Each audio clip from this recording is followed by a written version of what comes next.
Joining from the Jan Spiller account. Hey, Stephanie. Hello.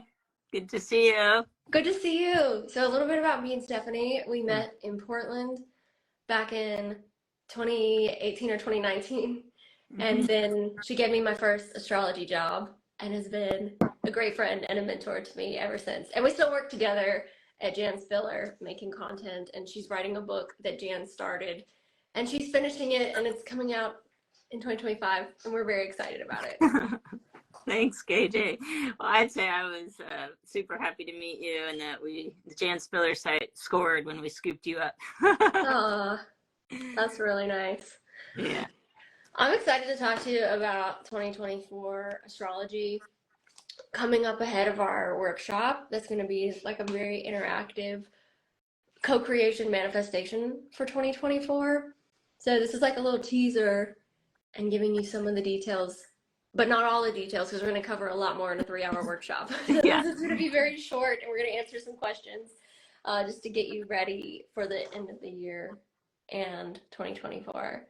So, Steph, one question that I got was, what should we do for the rest of 2023? We're in December. It's December 8th. What are we doing for the Yeah. rest of the month? I think people will like this answer because we're actually scheduled to kind of slow down and not try to push anything new. I We're like that. about, yeah, right? Like sometimes people think, oh, I got to go out with a bang or something this year. But actually, we have all probably have a lot on our plates that we already started, and the coming weeks are the perfect time to go ahead and just keep making steady progress on our established goals, because Mercury retrograde starts the 13th, which is just next week. And luckily it goes direct January 1st. So things are going to pick up. I'm going to try to take the opportunity to even get some extra rest, knowing that we'll probably have a busy January. Oh, yeah. I mean, already December, the second half of December, is that time where in the corporate world, back in the day, everyone just resigns basically by the 15th. Like, what are we even doing? And then to know that we have a retrograde that supports that, it's definitely going to be like big quiet quitting, like big resign for the rest of the year. So kind of lean into it, take a vacation. There's a lot of Sag energy. So you like we're in Sag season. That happens every year this time of year. But we also have Sag Mercury, which is going to retrograde. Mhm. We have Sag Mars, and then we have a little bit of Sag Venus at the end of the month. So that's a lot of Sag energy. Like go travel and do it slowly so you don't have to deal with Mercury retrograde woes. Yes, exactly. It's a really good time anyway, astrologically, even without the Mercury retro, when we get towards the end of the year and as we're moving towards Capricorn season. To me, that's even more kind of a quieter energy. That's in a different side of Capricorn. People always think they're always working really hard, but also there's a bit of solitude and contemplation involved with that. And so really, that's why we always put the astrological new year when Yeah. we hit the sign of Aries. That's much more high energy. Yeah, I always think it's so weird that we decided as a society to start a new year in the dead of Capricorn season. We're Yeah. already climbing up the mountain. Why are we starting a new year? It makes no sense. Right, right. So this is all good free license for everybody who maybe has been feeling pressured that they should be getting more done right now. Actually, if you've been slowing down, you're right in sync with the astrology. Yeah. Happy solar return tomorrow to someone who said it was their birthday tomorrow. Oh, cool. Sag season. Yeah. Capricorn, someone said true for Capricorns. It's going to be a really crazy January for Capricorns because all that Sagittarius energy that's happening in December, it's all culminating in January. So if you're having a baby in January, they're going to be a Capricorn stellium where there's 3 or more planets in Capricorn. There's a lot going on, but everyone else is going to feel like we're like racing up the mountain by January after we get out of the retrograde. Do you agree, Steph?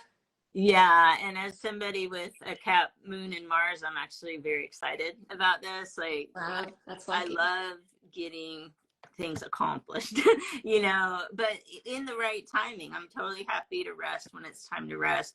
But then when it's time to work and I'm in the zone, I relish that opportunity, and especially working on the book and everything.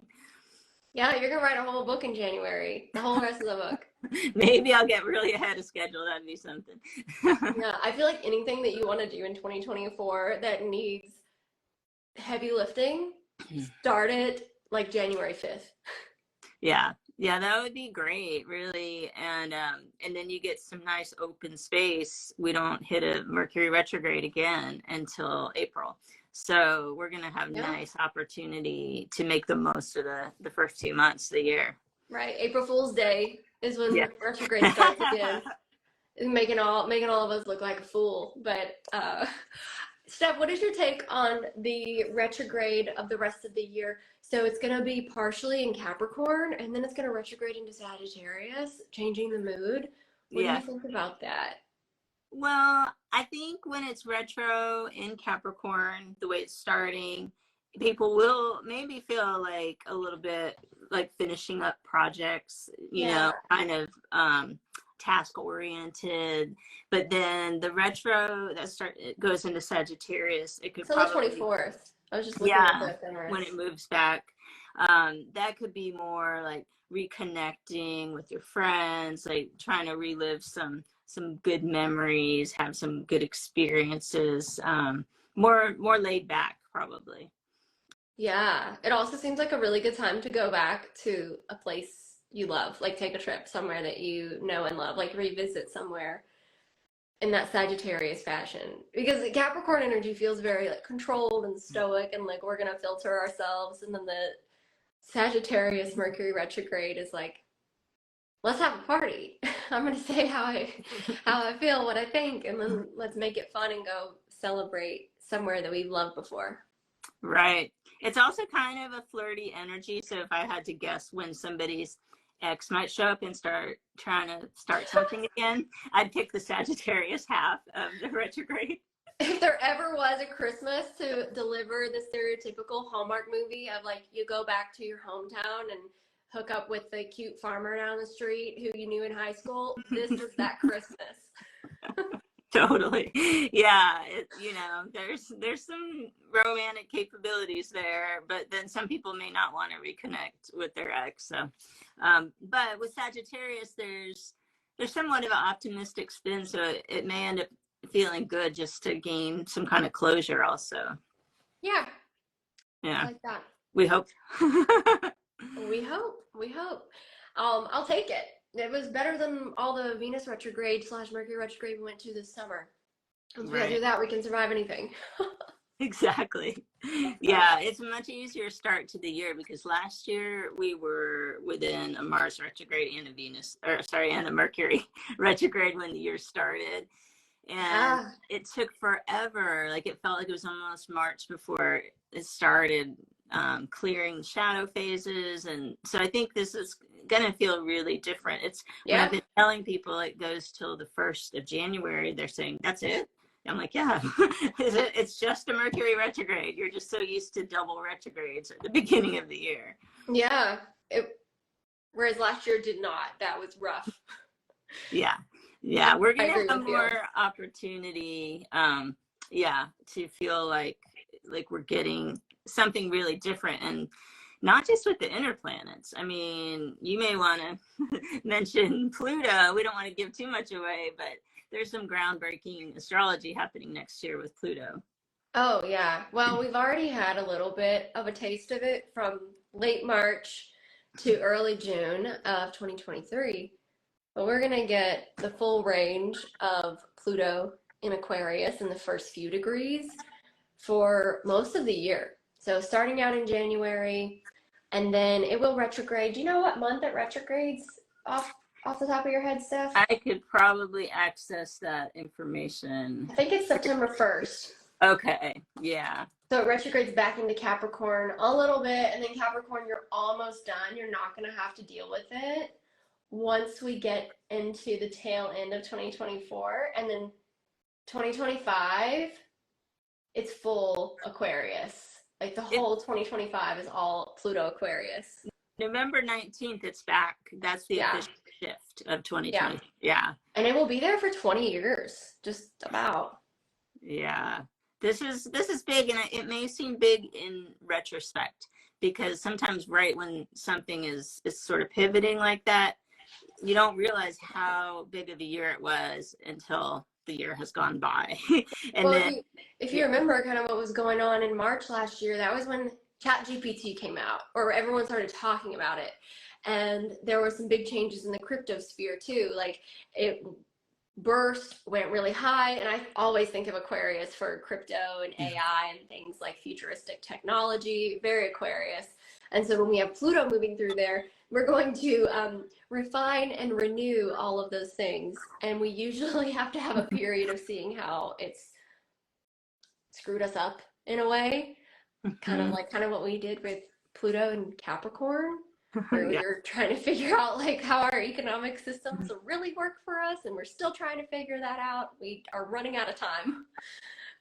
Because Yeah, Pluto in it's Aquarius has arrived. Now it's like, okay, you were supposed to figure out your finance stuff, and so we can move on to the technology and being good for humanity. And you're turning in a late assignment, world. I think I think a lot can happen in the 11th hour, though. Yeah. When Pluto's in that 29th degree of Capricorn, to me that's just such an intense energy for the very Yeah. end of the sign, where I haven't totally given up and thought, well, we're done with Pluto and Capricorn. And anybody who has late degree Capricorn in their chart is also probably saying, oh no, Pluto and Capricorn is very alive right Yeah. now.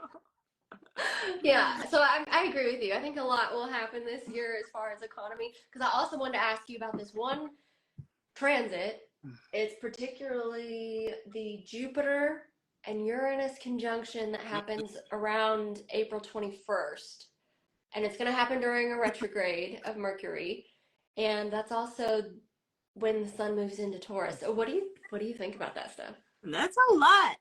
I'm seeing it as a pretty high energy transit, sort of like a catalyst, even though it's in the midst of a retrograde, sort of that spark of inspiration. Because when I think of Uranus, I think people are ready to do something new. It's got Mm-hmm. this revolutionary energy. Jupiter wants to make it big. So it's Yeah. not going to be small ideas, and it might not be the exact moment to implement them, but it's sort of that spark that could really, people could take the ball and run with it after Mercury goes direct. And I look in my clients' charts lately when I'm giving readings, and I'm like, where's that point of that Jupiter Uranus conjunction happening? Because that's Yeah. maybe where they're going to feel the most inspiration and growth in this coming year.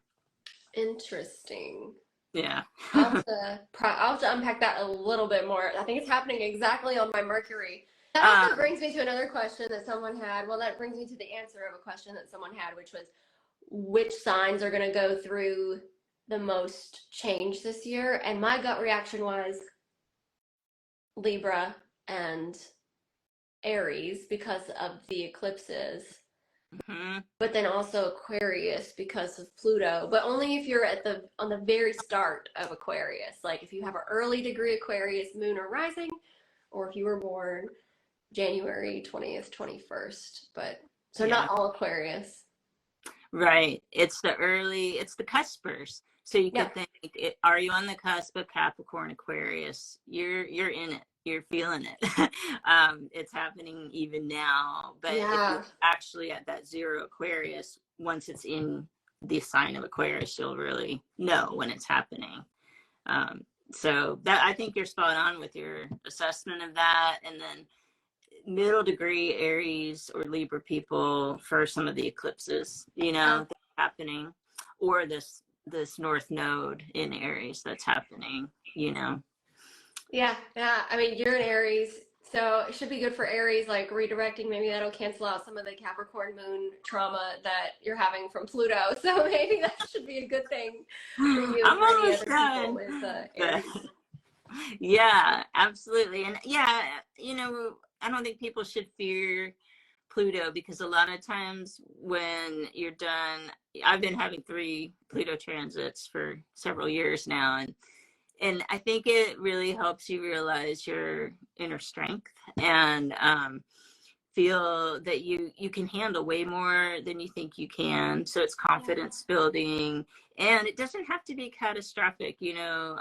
I think that when people have not been addressing, things that they should really be looking at, then Pluto can be a harsh lesson. But for a lot of people, they were already kind of starting to dig in certain territory. And then Pluto comes in with like a bigger bulldozer and like, oh, you wanted to look at this? Okay, here it is, and so you get a boost where you don't have to maybe do the work as long because you're getting a 3-year intensive study. I agree. Lizzie said, I have a question for April since Mercury will be retrograde in Aries and I'm an Aries sun.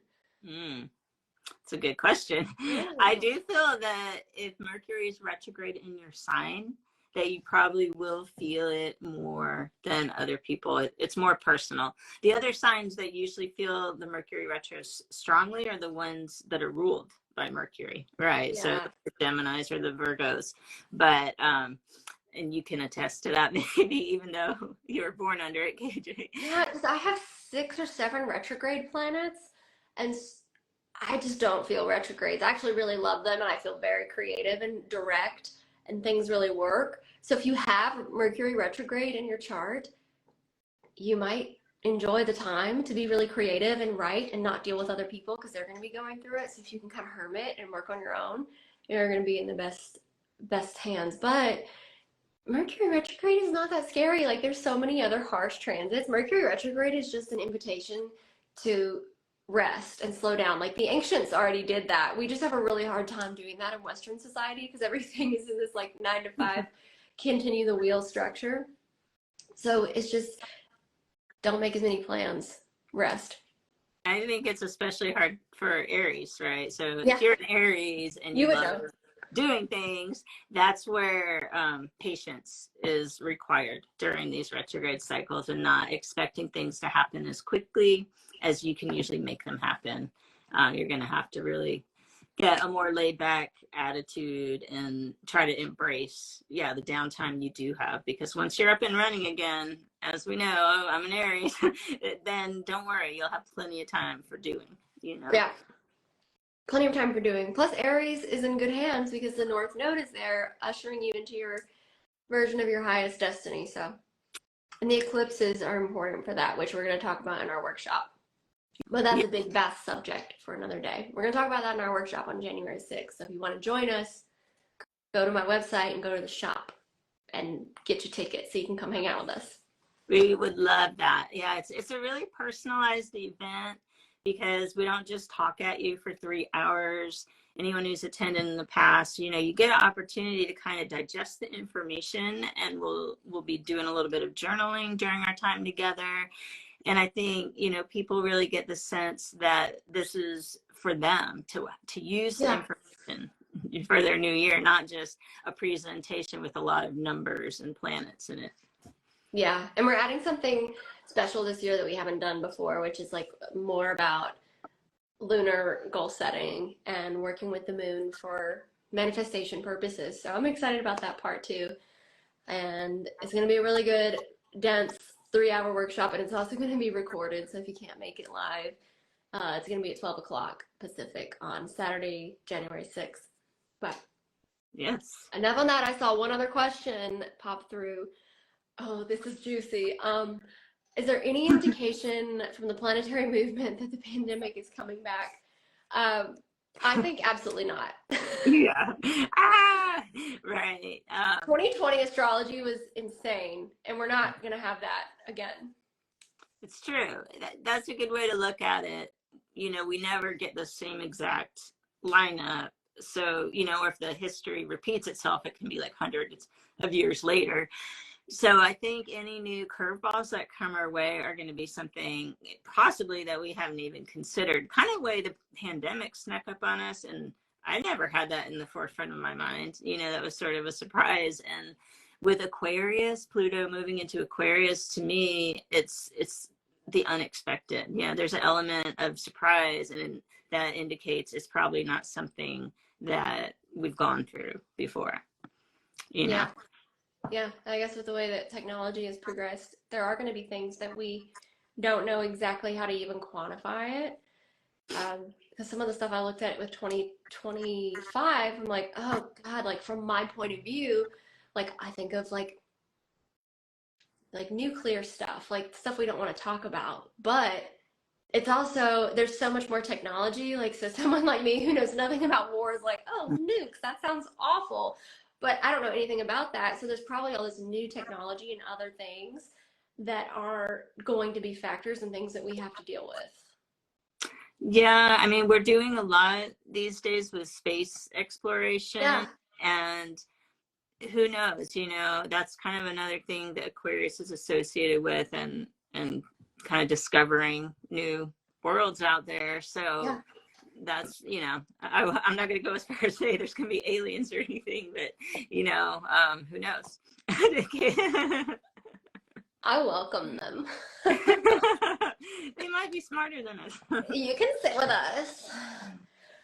Um, but no, I think like with the pandemic, it's just something that we have to deal with because if we look at one of the transits that happened during that time, it's the pandemic transit and one that we had back during the AIDS epidemic. And it's like, yeah, that's something that is still a concern, but for limited populations, and there's a lot of treatment options, there's a lot of prevention options. Like it's just not the same as it was. And I think COVID is like the same thing.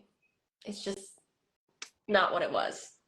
Right. And with the developments, with this technology emphasis, there's also could be some happy surprises in store. We're like, whew, now we don't have to worry as much about these things because we have more cures available or something. Yeah. Yeah. Yeah. A lot more knowledge. I always want to include the best case as well.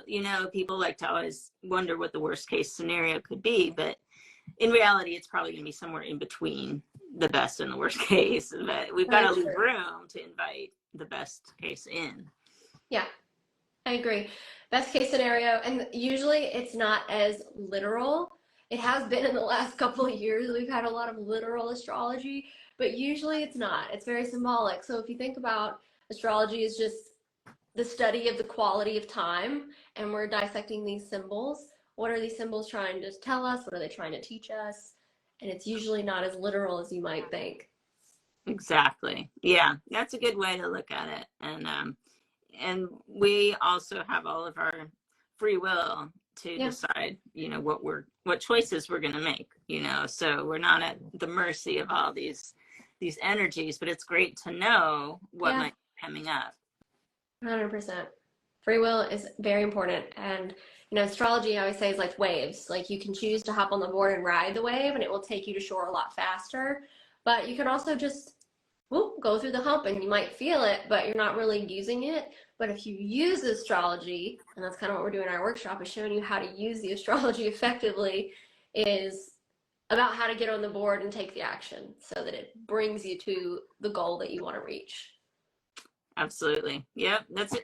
That's the same analogy. Yeah. Jan would always talk about surfing, because she lived. Really? I didn't even know that. Yeah. She lived in San Diego for a while. And I don't think she was a surfer, but just being so close to the ocean. Yeah. So you must have just picked up on that. She's around. That was Absolutely. that was channeled. And she's a big, figure in manifestation astrology with the new moon. She's not as, that book, New Moon Astrology, maybe is not as well known as Yeah. Astrology for the Soul, but that it's a fantastic resource. And with some of the stuff we'll be talking about in the workshop, it sort of comes straight from Jan's teachings about how to get really specific about what you want to manifest. Yeah. I I love that book. I think it's one of the original like manifestation books and very cutting edge because Jan was super ahead of her time. So Astrology for the Soul and New Moon Wishes, those are always my recommendations for astrology books. And then Stephanie's gonna finish Jan's final book that she didn't get a chance to. Right. Awakening the soul's purpose, and it's addressing North Node position through each house of the chart. So it's going to add another whole layer of information. And a lot of people have questions about this. We get questions all the time, and we're hoping this is going to make it a lot more clear for Yeah.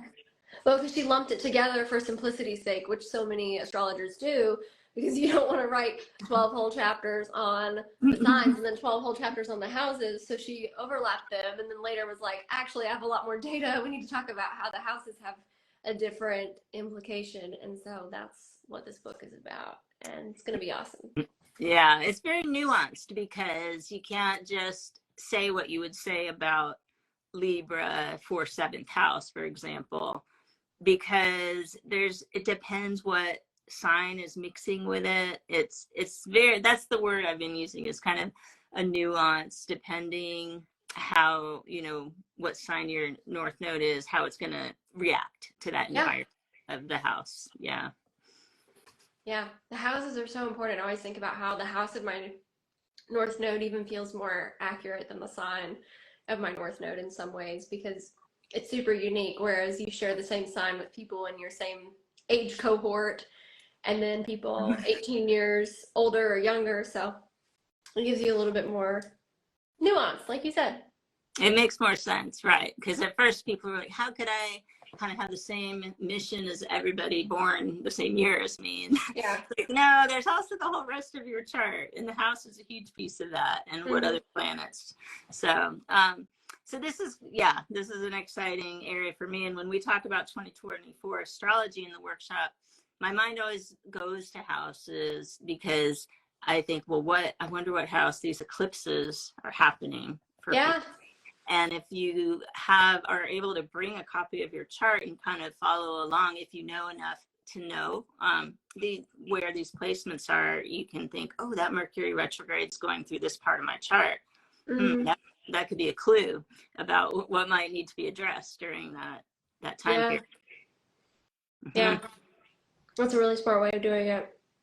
Everything Stephanie does is really practical, and I've taken that approach in my own work too. So this workshop's gonna be really practical. The book's gonna be really practical, ways that you can actually bring it into your life and work with it, because what's the point of knowing it if you're not gonna use it? Right. Makes sense to me. Yeah. I haven't seen any more questions come through. We answered all the ones that I had. Do you have any parting words, Steph? Oh, wow.